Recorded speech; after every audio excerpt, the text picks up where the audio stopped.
Merry Christmas, you guys. It's SOS. I'm here at the mall, and I want to talk cray with you real quick. All right, so social credit, and this is something I brought up the other day, and someone actually got in on the conversation. I did a little tweet, and it brought a bunch of conversations, and they say, "Hey, man, it's already here. It's already here right now." So it's something that a lot of folks are going to have to deal with in the Western world. You're talking about, China right now, and you ever seen that movie Batman where they link all the cell phones together and it shows, pinpoints locations of folks where exactly they are? Well, same kind of thing, but it's a little different. Now, social credit falls into some. All right, let's talk about China real quick. God's eye and all that stuff, the things that they have set up in place. Cameras on every corner, cameras here, cameras there, cameras in the street lights. You drive along and you've got someone taking a photo of you somewhere. It's all because the 10%. The 10%, people that have done things that are bad and whatnot, and that 10 out of that 10%, it leads to all the other stuff that you have to put cameras up and you have to do all these things. Okay, so that being said, social credit in China is a little bit different. So you've got to literally have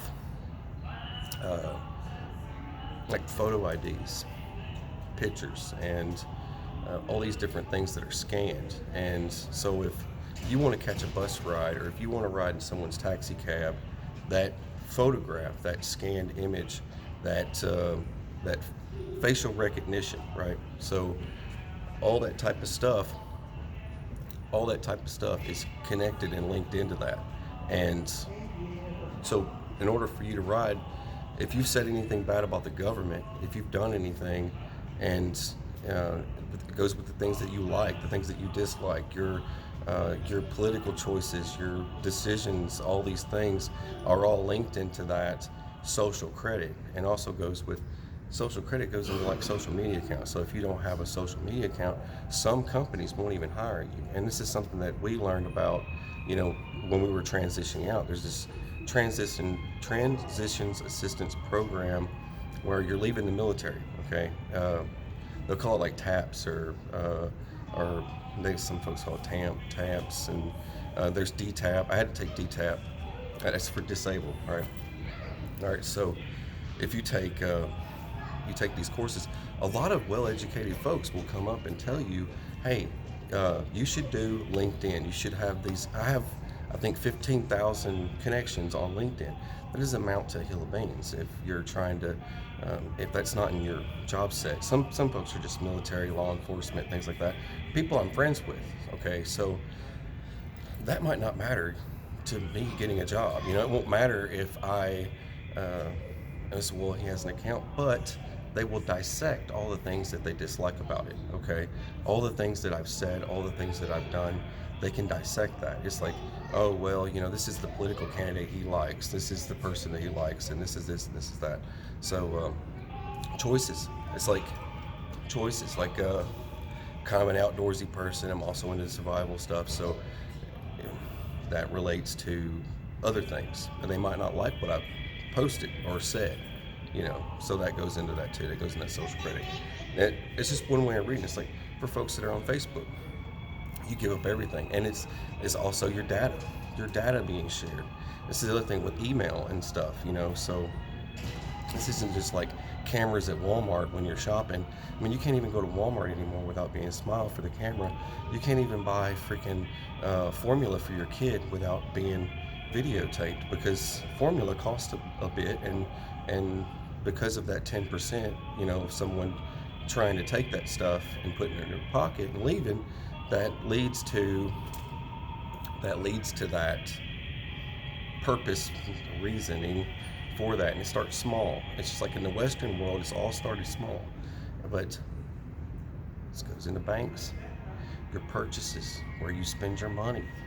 So if I go, say for example, I'm in the mall right now. There's a Dumbs behind me. Okay, if I go in there right now and I buy like a .38 revolver, okay, and I use my bank card, and it just shows up, like it goes into social credit. All this data and stuff gets swung about through the internet. And the people who need to know, actually, they don't need to know. The people who want to know really will know what it is that you're doing. And it's just like for people who say, well, you know what? I got a way around that. I'm just going to buy a gift card. Okay. Gift cards attract too. Gift cards attract. You buy a gift card. It's like if you're flagged for whatever reason, or even if you're not flagged for any reason, and someone just wants to know where on earth that went, they can track that down and figure out. You know what I mean? Everything's tracked, so that goes into that as well. Goes with emails, data for your emails. It's all that stuff. I mean, Yahoo was what the big conspiracy of that whole thing, and a lot of folks heard about like the data being sold. So, like, what? You know. So it was a while back, but people forget these things. People forget about the whole God's eye thing in China. People forget about they can't even ride a bus. Like they have to foot it. They have to walk because the individual doesn't like the government or whatnot. There was a recent post I just seen on Drudge Report or something about there's a fellow in China that was being interrogated by the police because his disagreement on what they had to say. Because of his disagreement, it led to an interrogation, and he was put in a flipping chair and strapped down and everything. It's like, what did you say about us? You know, that kind of thing. So I'm just saying that type of thing is coming here, and it starts off small, and people are going to watch it pass by. This type of stuff, people are going to watch it pass by. They're going to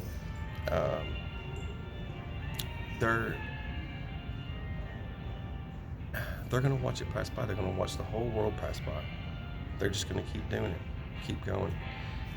I look around and people's heads are in their phones and things like that, and I think about that movie Batman where they linked all the phones together so many times, like where the phones are disconnected and stuff.